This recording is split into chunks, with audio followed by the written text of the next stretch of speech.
여러분, 이렇게 어려운 시기를 지나가는 이런 때에 한 가지 여쭤보고 싶은 게 있어요.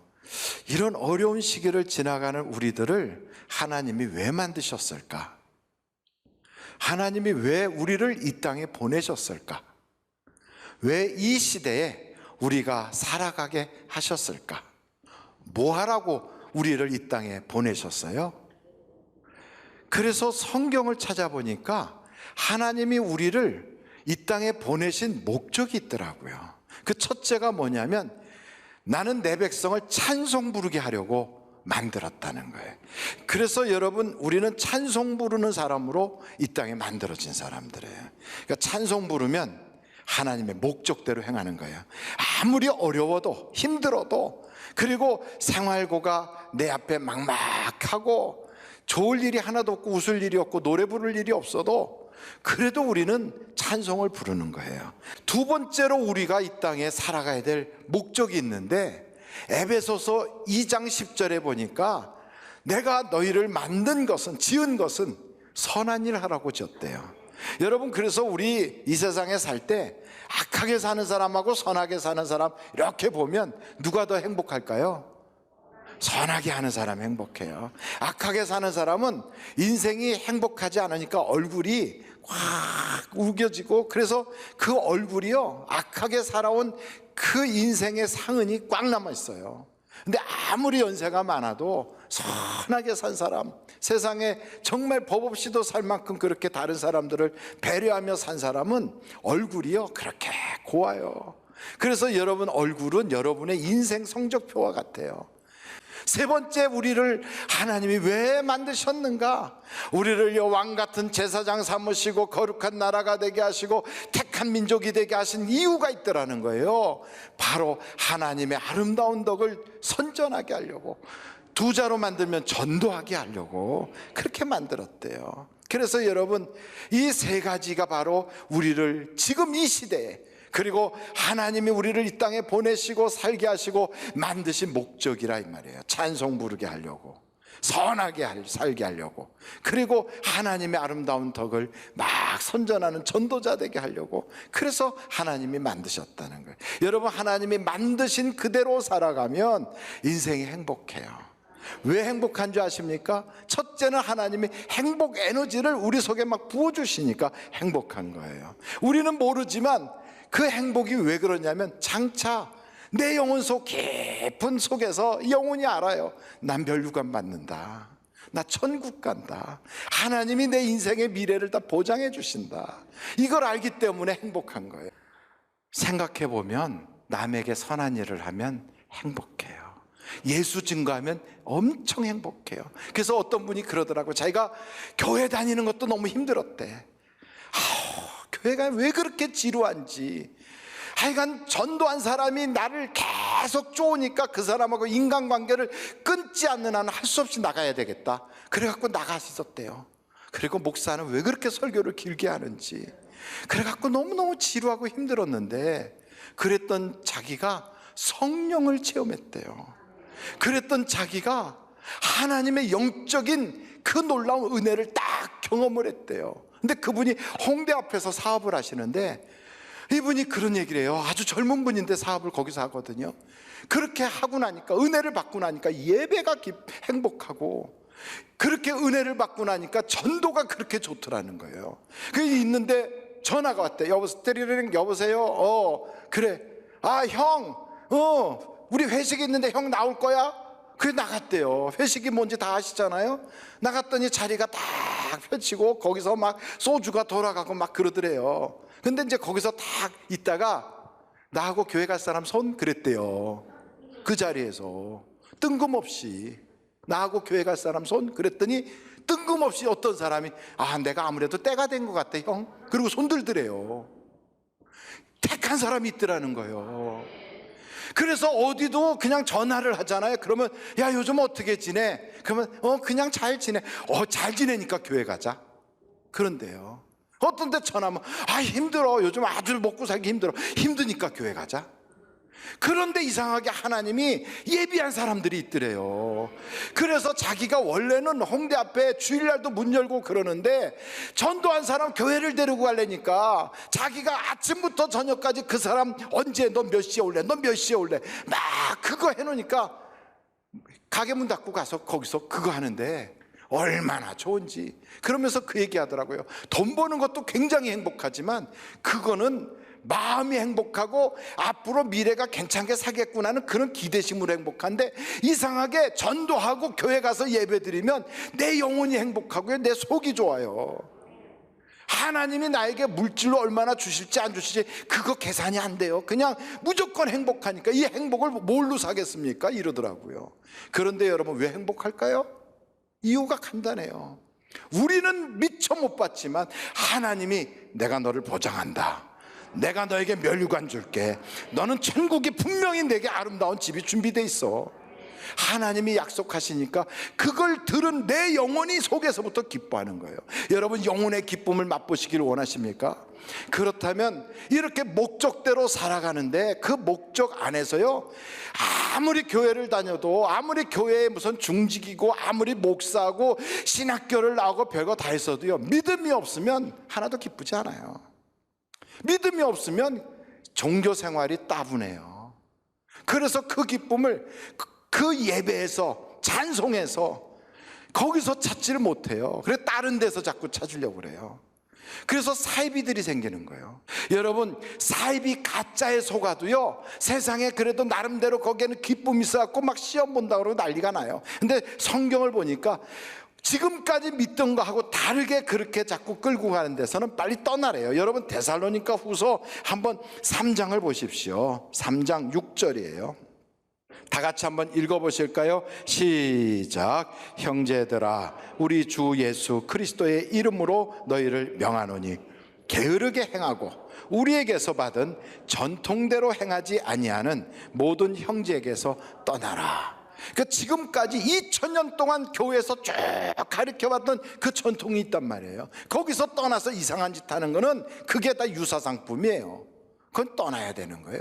그 유사상품을 모르고 거기다가는 하나님이 주시는 제대로 된 그 행복 에너지를 맛보지 못한단 말이에요. 근데 그 행복 에너지를 예배당에 와서 예배를 드리면서도 맛보지 못하고 따분하게 앉아있다가 가면서 얼굴이 툴툴거리고 마음에 기쁨도 없고 이러고 가면 얼마나 가슴이 아파요. 그렇게 되려면 여러분, 내 속에서 행복 에너지가 막 쫙 터져 나오려면 믿음이 있어야 돼요. 믿음이 있는 기도를 드려야 그 기도에 응답이 있지 않겠어요?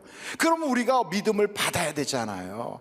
믿음은 하나님의 선물이라는데 믿음을 받아야 돼요. 그래서 성경을 우리가 보다 보면, 지난주 바로 우리가 아침에 만나를 통하여 예배 드릴 때 목요일날 제가 이 말씀을 드렸는데 이미 들으신 분들도 다시 한번 찾아보세요. 요한복음 믿음에 대한 거예요. 12장 37절로 43절. 이 속에 믿음이 확실하게 나와 있어요. 이렇게 많은 표적을 그들 앞에서 행하셨으나 우리 예수님이 이 땅에 오셔서 행한 표적이 얼마나 많은 기적을 일으켰어요.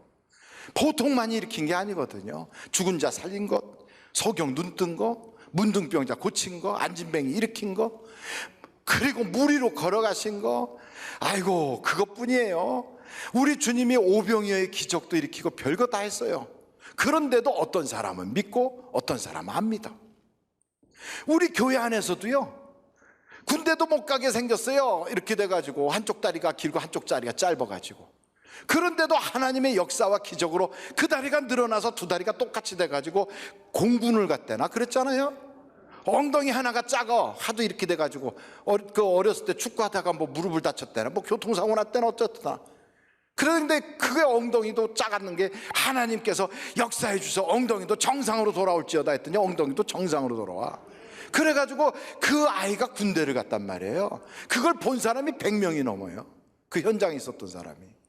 이런데도 불구하고, 하나님이 살아계신 증거를 보는데도 불구하고, 방언하고 예언하고 통변하고 환상을 보는데도 불구하고 안 믿어져서 못 믿는 거예요. 이런 사람은 예배를 드려도 기쁨이 없어, 교회를 다녀도 얼굴이 하나도 기쁨이 없어요. 신앙생활 전부 다 의무예요. 어떻게 해야 돼요? 믿음이 생겨야 되거든. 그러니까 이런 표적을 봐도 믿음이 없으면요 안 믿어지는 거예요. 그럼 어떻게 해야지 믿음이 생깁니까, 목사님? 거기에 나와 있어요. 38절 보세요. 이는 선지자 이사야의 말씀을 이루려 하심이라. 이르되 주여 우리에게서 들은 바를 누가 믿었으며 주의 팔이 누구에게 나타났나이까 하였더라. 그들이 능히 믿지 못한 것은 이 때문이니 곧 이사야가 다시 일렀으되 그들의 눈을 멀게 하시고. 육신의 눈은 다 보는데 영안이 열리질 않아서 하나님을 못 보는 거예요. 그들의 마음을 완고하게 해서, 마음이 아주 굳어요. 딱딱하게 완고하게 하셨으니 이는 그들로 하여금 눈으로 보고 마음으로 깨닫고 돌이켜 내게 고침을 받지 못하게 하려 함이라 하셨더라. 그러니까 이렇게 돼갖고 믿음이 안 생기는 거예요. 여러분, 교회를 다니는데 영이 딱 영적인 게 안 보여. 그래서 자기밖에 못 봐요. 그리고 옆에 있는 사람만 보는 거예요. 영이 다 죽었거든. 영이 눈이 안 열렸거든요. 그럼 이 사람은 믿음이 없어. 믿음이 없는 사람이 기도하면 응답 받겠습니까? 못 받아요. 이사야가 대단한 선지자잖아요. 근데 이 양반이 하나님의 성전에 딱 들어간 순간 그 안에 계시는 하나님을 만난 거예요. 하나님을 딱 보는 순간 사기의 모습이 보이는 거예요. 내가 죄인이구나. 나는 이 죄를 어떻게 할까? 아이고 큰일 났네. 나 죽었네. 나 영락없이 멸망당했네. 눈이 열리니까 보여요. 그러니까 하나님이 그의 마음에 깨닫게 해주세요. 성전불로 지져야 용서받겠구나. 우리가 깨달아요. 예수님의 피로 씻어야 내가 죄사함을 받겠구나. 이걸 깨달아요. 그래서 하나님을 만난 사람은요, 난 비판 안 해요. 하나님을 본 사람들, 영이 열린 사람은 판단 같은 거 안 해요. 왜요? 그거 하나님이 알아서 하실 거니까. 왜? 하나님 살아계시는데. 그래서 우리는 성경을 딱 보니까 믿음이 생기면요 확 달라져요. 여러분, 믿음은 나쁘다 좋다가 없어요. 크다 적다는 있어요. 믿음이 큰 사람이 어떤 사람이냐? 이 성경에 보니까 백부장의 믿음이 크대요. 백부장은 자기 집에 하인이 몸이 아파. 하인이 아팠다고요. 예수님한테 찾아와서 백부장이 그래요. 주여 말씀만 하옵소서. 그리하면 내 하인이 낫겠나이다 그래요. 어떤 믿음이냐? 말씀이면 된다는 거예요. 말씀이면 말씀이 성경 말씀, 기록된 말씀이잖아요. 이 기록된 말씀 이대로 하나님은 역사하신다. 이걸 믿는 거예요. 때로는 내가 은혜 받은 말씀도 있어요. 내가 깨달은 말씀도 있어요. 이거 그대로 되는 거야. 이걸 믿어지는 거, 이게요. 이게 큰 믿음이에요. 강단에서 선포된 말씀이 있어요. 이게 되는 거야. 이게 믿어지는 거예요. 근데 어떤 사람은요 그건 안 믿어져. 그래가지고 베드로 같은 경우에요, 남들이 볼 때는 예수님의 제자 중에 수제자니까 굉장히 괜찮아 보이는데 예수님이 딱 무리로 걸어오시니까 베드로가 주님이십니까? 그래, 나를 명하여 무리로 걸어오게 하소서. 그래, 이리 와라. 무리로 펄떡 뛰었어요. 바람이 불어, 풍랑이 일어나, 환경이 막 흔들려. 예수님의 말씀 분명히 된다, 예수님의 말씀은 이루어진다, 이렇게 믿었으면 믿음이 크도다 할 텐데 이거는 잊어버리고요 환경 보고 바람 소리 듣다가 푹 빠져버렸어요. 아이고, 우리 주님이 그러잖아요. 믿음이 작은 자야 왜 걱정했냐, 왜 두려워하냐. 여러분, 믿음이 작으면 걱정도 많고 두려움도 많고 염려도 많아요. 그래서 우리 주님이 믿음을 주셨으면 그 믿음이 점점 자라서 큰 믿음이 되도록 믿음에서 믿음으로 나아가야 되는 거예요. 그러려면 여러분 다른 방법 없어요. 하나님, 내게 더 큰 믿음을 주시옵소서. 믿음 달라고 기도해야지요. 어떤 사람은요 이런 믿음을 하나님이 근원적으로 주셨는데, 그래가지고 하나님이 주신 그 믿음을 가지고 살아가는데 이 믿음이요 죽은 믿음이 돼버리는 경우도 있어요. 바로 사울과 같은 사람. 사울은 기름 부음 받은 자요. 누가 기름 부었어요? 하나님이 사울에게 기름 부어라 하나님이 택했어요. 그래가지고 사무엘이 가서 기름을 붓다니까. 그가 기름 부음 받았을 때 막 예언을 하고 막요, 성령의 역사가 나타났어요. 얼마나 대단합니까? 그런 하나님이 주신 믿음, 하나님이 주신 증거가 자기 속에 딱 있는데, 이 사람은요, 이 주신 믿음을 죽여버렸어. 믿음이 떨어져 버렸어요. 죽었어요. 믿음이 죽은 믿음이 돼버렸어요. 왜요? 행동이 없어. 행위가. 하나님께 예배도 안 드려. 하나님께 감사도 없어. 하나님이 뭔가를 하게 해서 막 했으면 나중에는 자기 자랑만 해요. 그러니까 문제예요. 그래서 우리 요한복음 13장 우리가 아까 어디까지 읽었어요? 40절까지 읽었던가요? 그러면 한번 여러분 거기에 41절부터 한번 보실까요? 이사야가 이렇게 말한 것은 주의 영광을 보고 주를 가리켜 말한 것이라. 그러나 관리 중에도 그를 믿는 자가 많대. 바리새인들 때문에 드러나게 말하지 못하니. 이는 뭐 때문에 그래요? 출교당할까 봐 두려워서. 그래서 드러나게 못해요. 근데 이 사람들의 삶의 모습이 왜 그러는가? 43절 한번 다 같이 읽어보실까요? 시작. 그들은 사람의 영광을 하나님의 영광보다 더 사랑하였더라. 여기 믿음이 다 나와 있어요. 믿음은 내 속에 하나님이 선물로 주시는데, 이 믿음이 나쁘다 좋다는 없어. 크냐 작냐의 차이가 있어요. 믿음이 크면 말씀대로 된다고 믿는 게 믿음이 큰 거예요. 믿음이 작으면 말씀보다도 환경에 자꾸 이렇게 쳐다보다가 믿음이 작은 거예요. 그런데 아무리 작아도 살아있는 믿음이면 산을 옮겨요. 겨자씨만한 믿음만 있어도 산을 옮긴대요. 그러니 여러분, 중요한 건 하나님 내게 산 믿음을 주옵소서. 근데 그 산 믿음이 뭐냐? 행위가 있어야 된다니까. 믿습니다. 말은 믿어요. 아니, 사울은 사무엘이 기름 부었다니까. 오영태 목사가 한 게 아니고 하나님이 막 명령을 해서 세웠다니까요. 그런데 보십시오, 믿음이 죽은 믿음이 돼버리니까 나중에 멸망당해요. 근데 여기 성경을 보실까요? 죽은 믿음과 산 믿음의 차이가 야고보서 딱 보면 2장에 나와 있어요. 14절. 야고보서 2장 14절. 내 형제들아, 만일 사람이 믿음이 있노라 하고 뭐가 없으면, 행함이 없으면 무슨 유익이 있으리요? 그러니까 성경 잘 알아. 교회 다닌 지 오래됐어요. 목사가 벌써 성경 본문 딱 읽으면 어떻게 설교할지 다 알고 있어요. 그러니까 눈을 딱 지그시 감고 벌써 고개를 끄덕끄덕하고 하늘 천하면 그 다음엔 따지가 나올 줄 알고 있어요. 다 알아. 모르는 게 없어요. 그런데 믿음의 삶이 없어. 삶이 말하는 것이 믿음 없는 사람같이 말하고, 생각하는 것이 믿음이 없는 사람처럼 생각하고, 행동하는 것이 믿음이 없는 사람처럼 행동을 해요. 왜요? 믿음이 죽어서 그래요. 그러니까 여기 계속 보세요. 야고보서 3장에 그 믿음이 능히 자기를 구원하겠느냐? 죽은 믿음은 구원 못해요. 보세요. 15절 계속 읽어볼까요? 만일 형제나 자매가 헐벗고 일용할 양식이 없는데 너희 중에 누구든지 그에게 이르되 평안히 가라, 덥게 하라, 배부르게 하라 하며 그 몸에 쓸 것을 주지 아니하면 무슨 유익이 있으리요? 이와 같이 행함이 없는 믿음은 그 자체가 죽은 것이라. 이 말을 요즘 우리 교회 표현으로 말한다면 예배가 끝났어요. 서로 인사해요. 아이고 좋은 일이 많을 거예요. 그러고 인사하고 가는 거예요.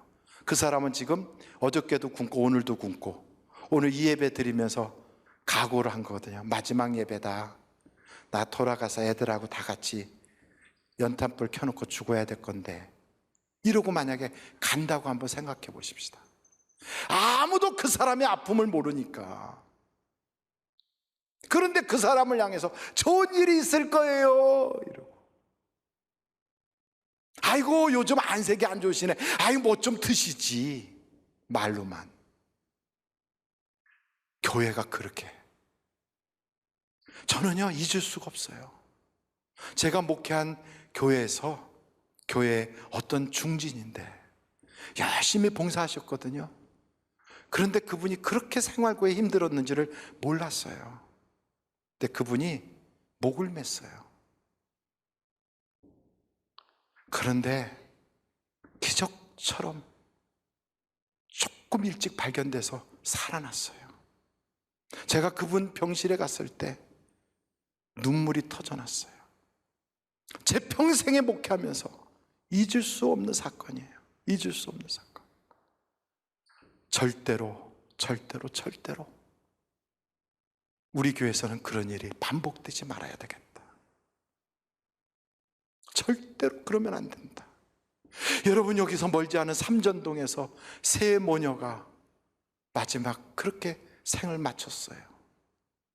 야구의 해설가로 유명했던 하일성 씨인가 하는 분이 여기 삼전 사거리에서 밖에다 의자 놓고 앉아가지고 거기 사업체가 있었는데 한때는 굉장히 잘 살았던 분인데 끄떡끄떡하면서 지나가는 사람들, 신호등 걸려서 쳐다보고 있는 사람들 보면서 그 사람이 하일성 씨인지도 몰랐을 거예요. 그러고 나서 그 다음날 자살해 죽었어요. 왜 그랬을까요? 미래에 대한 소망이 없으니까, 살 수가 없으니까. 여러분, 하나님이 주시는 행복 에너지가 내 속에 꽉 차다면 이걸 통과할 수 있는데 막상 통과하려고 보니까 현실의 문제들이 너무 많은 거예요. 현실의 문제들. 그래서 하나님은 우리에게 믿음이 있느냐? 네! 그 믿음은 뜬구름이 아니야. 그 믿음은 눈에 안 보이는 뭐 이렇게 공중에 있는 거 이렇게 잡고 다니는 그게 아니야. 믿음은 현실이야. 그래서 성경을 보니까 믿음 있는 사람들이 어떻게 하느냐? 엘리야를 찾아가고 또 엘리사를 찾아가고 또 성경에 보니까 히스기야가 그 이사야를 만나고 할 때 보면 전부 다 어떤 일들이 벌어지냐? 먹을 걸 주더라고요. 살 수 있도록 해주더라고요.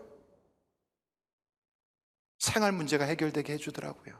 기름병에 기름이 꽉 차게 하고 밀가루 단지에 밀가루가 차게 해요. 그게 믿음이고요. 그게 신령한 거고 그게 하나님의 일이더라고요. 하나님의 일은 하늘에서 우리 안 보이는 데서 일어나는 게 아니라 우리가 보고 있고 살고 있는 현장에서 일어나요. 그래서 세상에도 그런 말이 있어요. 십시일반이라고. 그 말이 맞는지는 모르겠어요. 10명이 모여서 자기 밥그릇에서 한 숟갈 떼어내면 그 떼어낸 사람 굶어 죽지 않아. 근데 한 숟갈 덜어낸 그것 가지고 모으면 10숟가락이 되니까 한 사람 굶지 않고 살 수 있어. 그런 얘기거든요. 저 뒤에다가 제가 그래서 긴급 구호금을 넣을 수 있는 통을 하나 만들어 놨어요. 그리고 다른 분이 넣기 전에 저부터 먼저 넣었어요. 다 힘들어요. 목사님 저 너무 힘든데요. 그럼요. 요즘 안 힘든 사람이 누가 있겠어요. 근데 이렇게 말할 수 있어요. 그래도요, 저보다 더 힘든 사람도 있을 거예요. 지금은요, 질병 때문에도 어렵고 먹고 사는 것도 어려워서 앞이 깜깜해. 그런데 저는요, 그래도 한 달은 살 수 있는데 누구는 오늘 못 넘길 수도 있을 거예요. 혹시 그분에게 긴급히 줄 수만 있다면 같이 가면 다 같이 살 수 있거든요. 같이 손잡으면 다 같이 행복 에너지가 나오거든요. 하나님은 찬송 부르라, 선한 일을 하라, 그리고 주님을 자랑하라. 그러면 주가 역사해 주신대요. 나봤어요. 5,000원도 1,000원도 괜찮아요. 10,000원도 좋아요. 여러분의 지갑을 열다가 혹시나 거기에 이거 내가 급히 쓸 돈이지만 지금 당장 없어도 될 것 같다 그러면 헌금 외에 봉투에다 넣어서 한번 넣어보는 거예요. 다른 사람은 못 봐도 하나님은 보고 계세요. 여러분, 우리는 하나님을 상대하는 자들이에요. 하나님을 믿는 사람들이에요. 기적의 역사는 기적의 씨를 심을 때 나오는 겁니다. 순종의 씨, 희생의 씨, 기적의 씨를 심을 때 100배로 하나님의 역사가 있을 줄로 믿습니다. 그렇게 공금이 모아지면 임의로 제가 탁 써버리지 않아요. 증거를 남길 거죠. 그렇다고 소문내지도 않아요. 제 방으로 찾아올 거 없어요. 연락 주시면 교회 안에 전도사님 목사님들도 계시니까 확인해보고 우리 교회 성도들 중에 우선적으로, 그래서 하나님의 선한 뜻이 서로 이루어지도록 우리가 이 급할 때, 위기스러울 때는 함께 가야 되지 않겠습니까? 그럴 때 여러분의 진정한 행복이 1,000원으로 살 수 없고 10,000원으로 살 수 없는 마음속에 행복 에너지가 천지를 장악할 수 있도록 내 속에서 샘솟듯 일어날 줄로 믿습니다.